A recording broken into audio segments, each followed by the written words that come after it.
Hey guys, welcome back. We are now moving into protein fractionation. So if you think of the journey we've been on from cell lines, right, to growing individual cells in culture, to analyzing these cells by flow cytometry, FACS analysis, see what maybe identify the cells. We broke the cells open and started fractionating organelles and things like cytosol and other kinds of components inside the cells. So we're going from the top down. And so the final journey in cell biology, and before I say this, realize that a lot of places cell biology and molecular biology are right there together. Yeah. But the way, since I'm doing both, I kind of stop at the protein level. We do understand their genes and gene regulation and these kind of, transcription factors and these kind of things and signaling. But in molecular, I kind of take it from there down to the gene, and kind of back again. So there will be some cross, and we actually do talk about protein fractionation and centrifugation, these kind of things in molecular biology. So that's the good news is if you take that course in the spring, we're actually going to go back over it, and you'll have somewhat an advantage here. So we're moving into cells, we're getting to fractions. And just remember, when we talked about cell-free systems and the Golgi transport assay that Bosch Rothman figured out, I kind of left you and hinted that there was more to be done. If you remember, if they added the two fractions from the 15B and the wild type CHO cells, and they tagged the virus G protein and tagged it with a tritiated sugar, you could see that the donor stack of Golgi, there was a transport to the acceptor stack from the wild type, and that was in the presence of energy, ATP, and cytosol. So certainly, fast forward, they actually took the cytosol and would then break it down and kind of add back. So they would reconstruct. In order, and the concept is what's necessary and sufficient for a process, not necessarily what makes it the best efficiency, right? If you think about a car, I mean, you really don't need the body. I mean, if you just have a seat with a chassis, you can run with it, right? So you probably need wheels. You need something for a passenger to sit on. Don't need windshield wipers. Don't need the hood, the trunk, right? You just kind of a stripped down vehicle. That's necessary and sufficient for this to work. That doesn't mean it's very efficient, right? You wouldn't take that on the road or anything, but it could move. So the same thing here. So Bosch and his crew were asking, well, what is in the cytosol that facilitates the donor to the acceptor Golgi transport system, right? And so they would want to dig deep into that.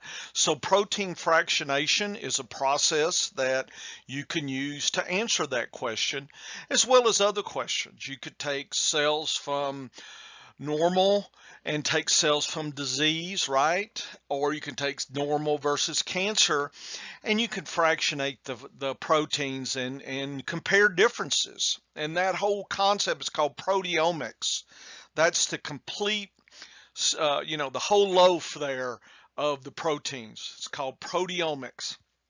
And so the in silico biologists are keeping all that data and allows us to figure out some of these, what the proteins are. Certainly they define, we talked about domains, and we're going to get a little further into protein fingerprints because we have unknown proteins sometimes. Well, what's the identity of those proteins? So there are ways to approach that. So anyway, this is protein fractionation, and just kind of put this into the concept of where we're at this point. So it may also be called protein purification. It's a series of processes, and this is protein here. I just saw that. It looks like the color's not so good. But anyway, protein purification, a series of processes. So these are techniques, processes, could involve special equipment, machinery that isolate one protein from a mix, right? If we're looking for one protein, sometimes we're looking for the whole protein, the whole proteome. So protein purification is vital for the understanding of the function, structure, and interactions of a protein of interest, right? So if you find a protein that's associated with a disease, we want to understand its function, structure, and who it talks to, right? Who it handshakes, who's it hanging around with, right? So that gives you an insight into the disease. So usually we start, and we talked about cell lines, but there's usually some type of tissue or cell lines here. Or if we're doing bacteria, then it's a bacterial culture. So eventually we're freeing the protein from some type of hold that the cell would have on it. So we're trying to pop the cell open. We talked about sonification, freeze thaw, other techniques to pop cytoplasmic proteins. Of course, there's membrane proteins. You have to do some detergent and add to that. And so we want to separate the protein from the non-protein parts in the mixture. And then finally, from the protein parts, we separate and hopefully find our one. If we're looking for just one protein, we could be looking for multiple proteins. So this can be one or multiple proteins here, protein purification. So those processes that require special techniques, machinery, etc., are separation steps. So you can imagine we're starting to separate one group of proteins from another, right? If you're got a bag of marbles, you're starting to separate the clear ones from the ones that are not clear, for instance. In the old days, we used to have no internet, so we played with marbles and sticks and rocks. Okay, so we have separation steps. And those steps will exploit differences in the size of a protein, the physiochemical properties, like, say, charge.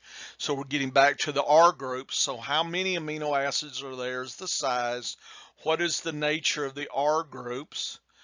What does that protein bind to? And does it have, say, enzymatic activity? And this little cartoon shows you some aspects of the separation uh, characteristics that a protein can have. Here's a protein that has some negative charges. Some proteins have a lot of positive charges. Membrane proteins would have a lot of hydrophobic proteins, amino acids. Residue means amino acid. So residue equals, if you see that term, amino acid. AA is the abbreviation. So residue. Here is an amino acid that binds to a metal, and they misspelled metal. Hemoglobin, right, binds iron. There zinc, which somebody asked about zinc fingers the other day. Well, zinc is a metal that proteins can bind to. Here is FC for antibody residues that bind. I guess that's FC. It could be iron, hard to tell. But anyway, those words, residues, is defining the amino acids. So every protein is going to have a different mix of characteristics. And so we're hoping that no two proteins are so close together that we can't separate them, right? But there are protein families out there, just be aware. Okay, for instance, y'all may have, RAS has 3 or 4 members. There are other members of the RAS superfamily. RABs, RACs, ROS, RAN. I study the RABs that are related to RAS. So there can be a lot of similarities in a protein family, but hopefully some differences as well. So here's a basic protein fractionation purification scheme here. And they have some fancy terms here. Here's preparation, extraction, and clarification. We may capture specific proteins. We may get some intermediate purification. And then we finally polish and get the highest level of activity. So some of those techniques are named in these little boxes here. So we have to grow cells. We may have to take proteins and really express them in the cells. We have to lyse the cells, and we have to get rid of the cell debris, right? The cytoskeleton, other aspects of the membranes, things that are not necessarily proteins, right? So that's the prep, extraction, and we clarify. So we're just trying to get the proteins at that point, leaving this step here. The next step is called precipitation with salt or organic molecules. So in our prep, extraction, and clarification, there's usually, it's usually in a soup, a supernatant. Okay, so I'm just abbreviating. And if you add a certain amount of salt or the organic molecules, what happens is the proteins will actually fall out of solution, and you can apply a centrifugal force, right? So we centrifuge it, okay, and we get a protein pellet. We can wash that and move to the next step, which is called intermediate. So there's going to be a lot of proteins in here, right? Think about proteins that are all going to be in cells, things like histones, things that we may not want. You have to get rid of those, right? We're trying to find one or a group of proteins. So there's a whole technique called liquid chromatography, and there's multiple versions of this chromatography that are in a liquid environment. And usually these are lower resolution. That means they're not the best, but they don't cost a lot. So the next step is using liquid chromatography at a low resolution, low cost. And then finally, there are specific liquid chromatography techniques that are higher resolution but cost money, like HPLC, high performance liquid chromatography. It's a very specialized machine here, and we'll talk about that. And so we're hoping, if we're looking for one protein, that we finally got the one protein. And if you remember antibodies, once you have a pure protein, you can go make antibodies to it. Okay, antibodies, monoclonal, polyclonal. There are other things you can do with a pure protein as well. Okay, you can sequence it at the amino acid level. It's called Edmond degradation. A guy named Edmond, and I don't know if we'll talk about that in here, but certainly molecular.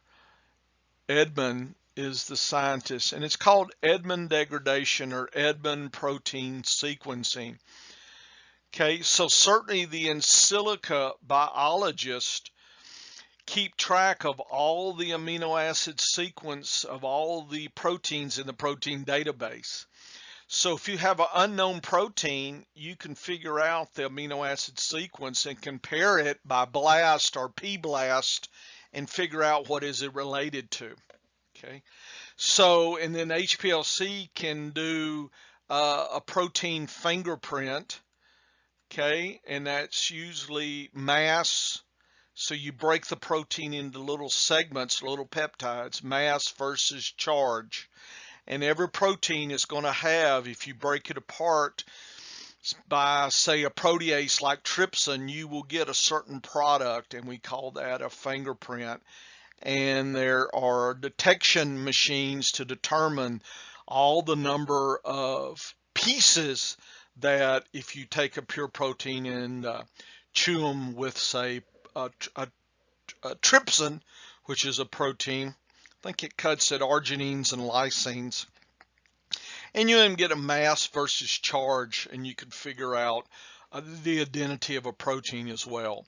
So if you're looking in a disease, right? So cancer, we look at the protein versus non-cancer.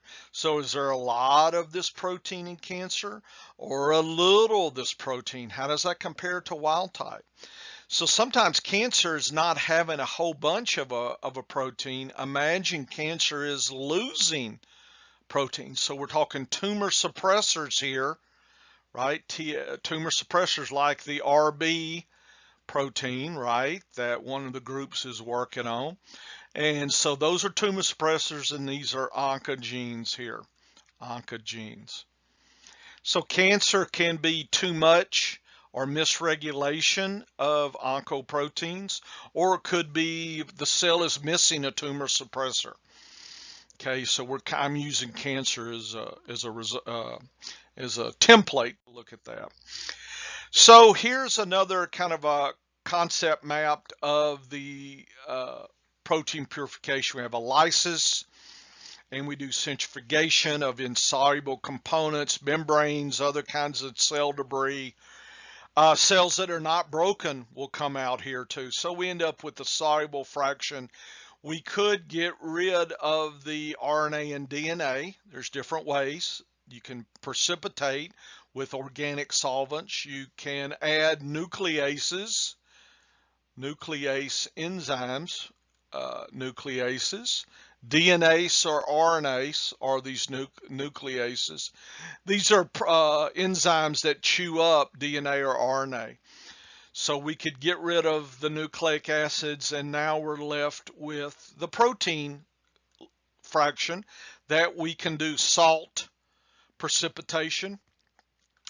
And then we end up getting the highest enrichment of proteins, and we apply multiple, 1, 2, 3, maybe more different types of liquid chromatography until we get our pure protein here, which again, we can get the amino acid sequence.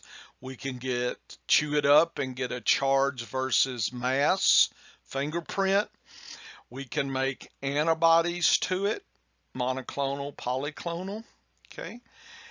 And I don't know if we'll catch it here, but we can also find out what other proteins, there are techniques to take one pure protein and find partner proteins, okay? Proteins in a pathway that the graduate students are working on. So partner proteins here, okay?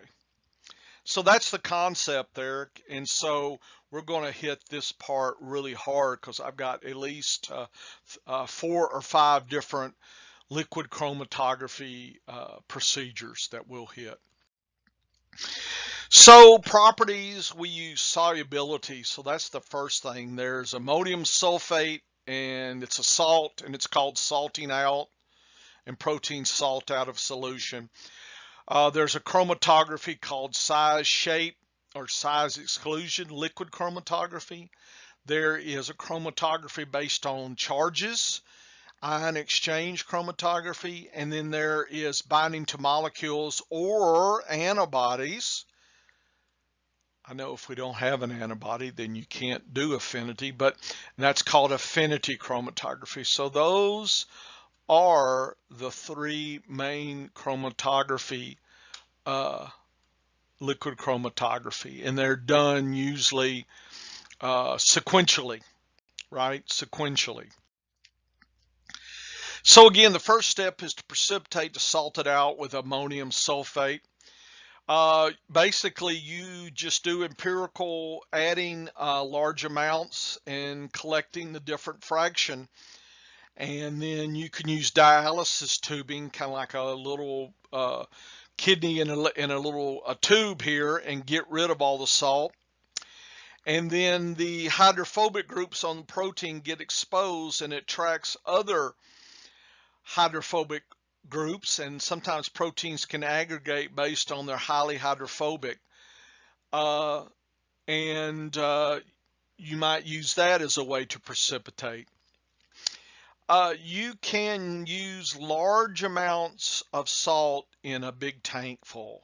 So a lot of the industrial purification of say a medical protein, you can grow a vat of it, pop the cells open, you can salt out all the proteins. Just add a bunch of this in bags and salt out in, 1,000 gallons if you wanted to of cell debris. We're going to talk about protein electrophoresis.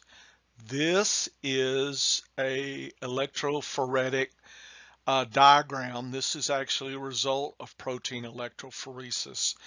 So just for now, we'll get into more detail. It's a way for us to load a protein into a sample, apply an electrical current, and separate proteins based on mass. So small proteins will run quicker than larger proteins. And this is a slab of specialized media. It could be for DNA agarose or for protein polyacrylamide. Okay, so we can separate proteins that way. So just remember the back of your mind, we're not kind of finished with purification until you understand how do we test each fraction. Well, we can do a 280 certainly and get the protein amounts, but how do we know the size of the protein in each fraction? And so these bands represent individual proteins here. So that's one way you could figure that out. And so here is just a purification table. It shows the amount of material. It's 1,400 milliliters. And how much protein. So total protein is 10,000 milligrams. And if our protein is an enzyme, it will have enzyme activity here. And this is the units of enzyme activity, and hopefully in micro you hit this, enzyme activity, and you measure that units of activity per milligram of protein. So since we have a lot of proteins that are not the enzyme, look at the specific activity. It's 10, very low, okay? But we got 100% of it. And so we do a chromatography called size exclusion. We separate based on size. And notice we got the volume down to 90 mils. We got 400 mgs versus 10,000. Notice the activity went up 8-fold.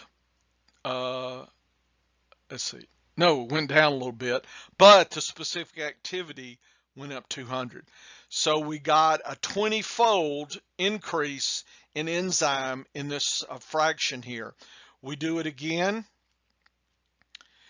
and we get 80, 100, 60,000, and we got 600. So we've got a 60-fold increase from the beginning, the crude fraction, to the ion exchange here. And we only have lost 25% of our original protein, which is really good.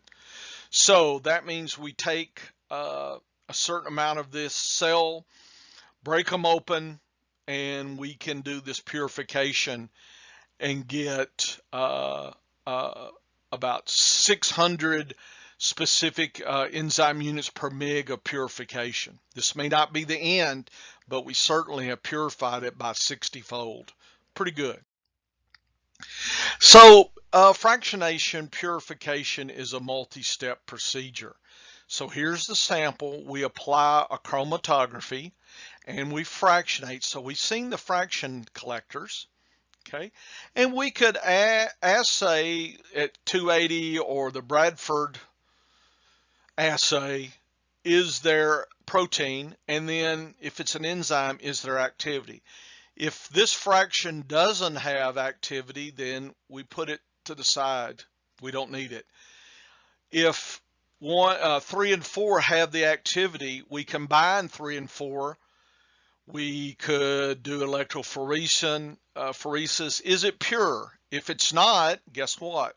We go and do another chromatography and do the same procedure until we consider it pure, and then we can study it further.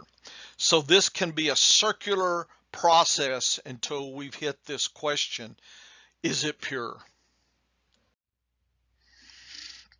So here's just showing, here's like mitochondria, I'm sorry, microbial or tissue. We break them, we salt them out. Here's, oh no, this is just spinning, and we get the cells, organelle, everything here, and here's the proteins that we can salt out at that point.